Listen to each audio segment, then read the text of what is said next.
नमस्कार, स्वागत है आपका आज के मुद्दे में और मैं हूं आस्था। आज का मुद्दा में बात करेंगे प्रमोशन में रिजर्वेशन बिल पर मचे बवाल की।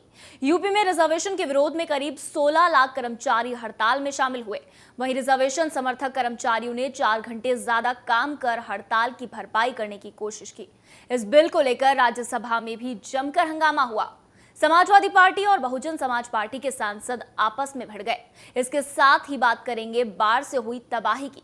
लखीमपुर खीरी और शाहजहांपुर में बाढ़ का कहर जारी है। कई गांवों का वजूद खत्म हो गया है और कई गांवों पर बाढ़ का खतरा मंडरा रहा है। बाढ़ पीड़ितों को अभी भी सरकारी मदद का इंतजार है। इन्हीं मुद्दों पर चर्चा के लिए हमारे साथ लखनऊ से जुड़ेंगे सर्वजन हिताय संरक्षण समिति के अध्यक्ष शैलेंद्र दुबे और वरिष्ठ पत्रकार विजय उपाध्याय। तो शुरू करते हैं आज का मुद्दा।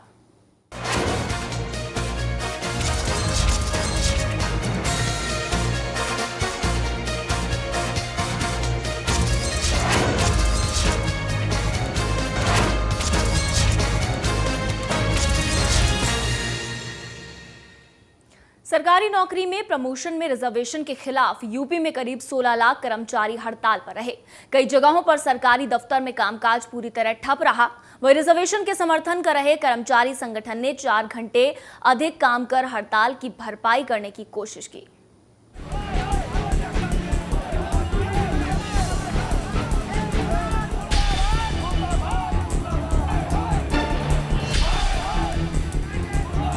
प्रमोशन में रिजर्वेशन को लेकर संसद से लेकर सड़क तक घमासान मचा हुआ है। रिजर्वेशन के विरोध में लखनऊ में केंद्र सरकार का पुतला फूंका गया और विधानसभा के सामने प्रदर्शन हुआ। बिल का विरोध कर रही सर्वजन हिताय संरक्षण समिति ने मायावती के खिलाफ भी नारेबाजी की। उत्तर प्रदेश में करीब 18 लाख कर्मचारी हड़ताल पर रहे। आम आदमी को परेशानी ना हो, इसके लिए इमरजेंसी सेवाओं को हड़ताल से अलग रखा गया था। सर्वजन हिताय संरक्षण समिति इसे वोट की राजनीति करार दे रही है। देश के 3 करोड़ कर्मचारी इसको स्वीकार नहीं करेंगे। हमने आज अभी हमारी कोर कमेटी ने यह फैसला लिया है कि चूंकि राज्यसभा में यह बिल आज रख दिया गया है, कल लोकसभा में रखने की घोषणा हुई है, इसलिए कल भी उत्तर प्रदेश के 18 लाख कर्मचारी काम बंद रखेंगे, विरोध प्रदर्शन करेंगे। जिला स्तर से लेकर राजधानी लखनऊ तक विरोध सभाएं होंगी। कर्मचारियों का एक गुट रिजर्वेशन का विरोध कर रहा है तो दूसरा गुट इसके समर्थन में है। आरक्षण समर्थकों ने बंद का विरोध जताते हुए 4 घंटे ज्यादा काम करने का फैसला लिया था।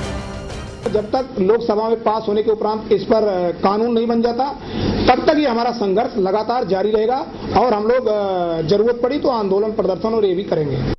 प्रमोशन में रिजर्वेशन बिल को मौलिक अधिकारों का हनन बताते हुए सुप्रीम कोर्ट ने खारिज कर दिया था और अब केंद्र सरकार संविधान संशोधन के जरिए इसे अमली जामा पहनाना चाहती है।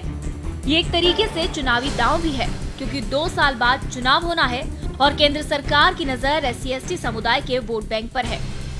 लखनऊ से यूपी न्यूज के लिए अनूप चौधरी की रिपोर्ट।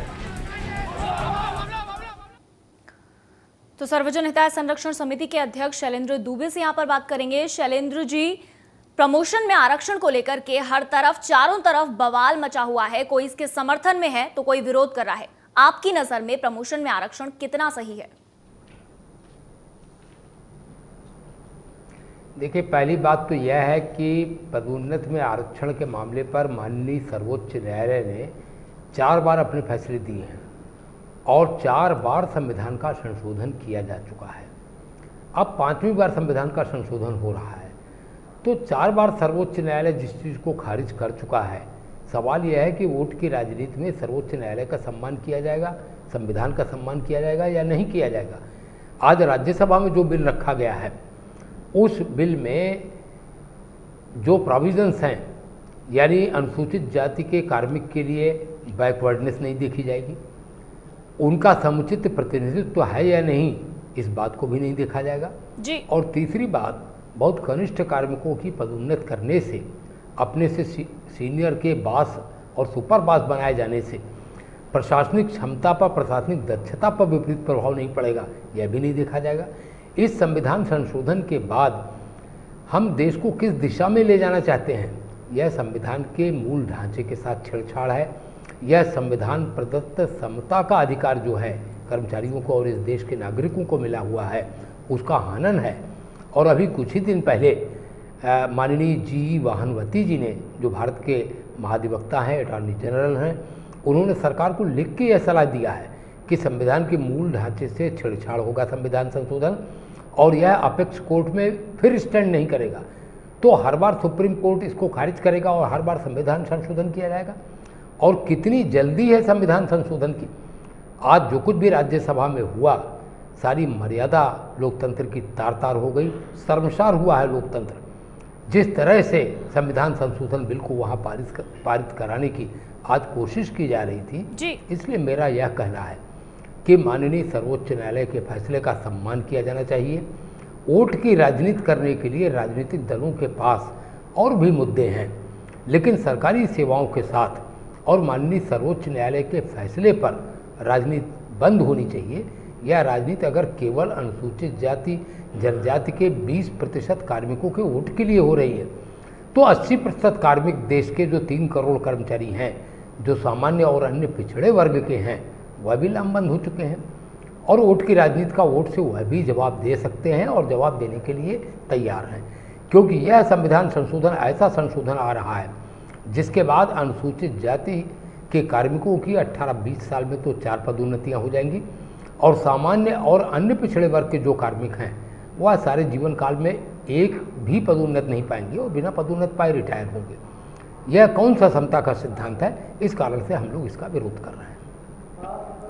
जी, यहाँ पे बात करेंगे अब वरिष्ठ पत्रकार विजय उपाध्याय से। विजय जी, आपसे जानना चाहेंगे, प्रमोशन में आरक्षण को लेकर के बवाल मचा हुआ है, आप क्या कहेंगे, कितना सही है प्रमोशन में रिजर्वेशन?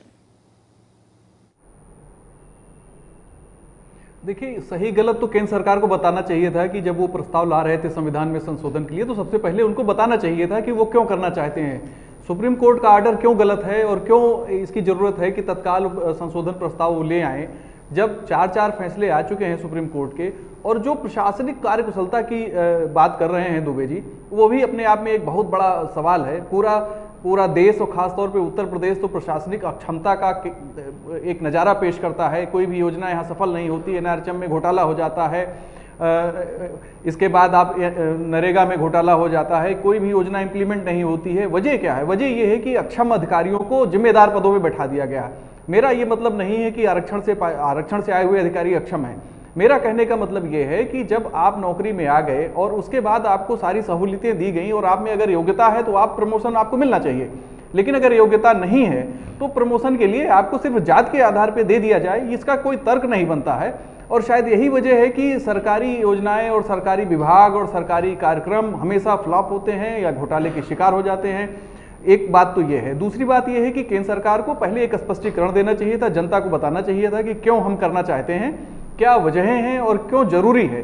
बिना वो समुचित जनता से संवाद किए बगैर इस तरह से जल्दबाजी में संशोधन प्रस्ताव ले आए हैं तो निश्चित तौर पे ये एक बहुत ही गलत है। और ठीक वैसे ही है जैसे शाहबानो केस में केंद्र सरकार ने किया था, कुछ वैसे ही नज़ारा फिर पेश कर रहे हैं। मुझे नहीं लगता उनकी क्या राजनीतिक मजबूरी है। जी, तो लगातार चर्चा करते रहेंगे और फिलहाल यहाँ रुकेंगे एक छोटे से ब्रेक के लिए।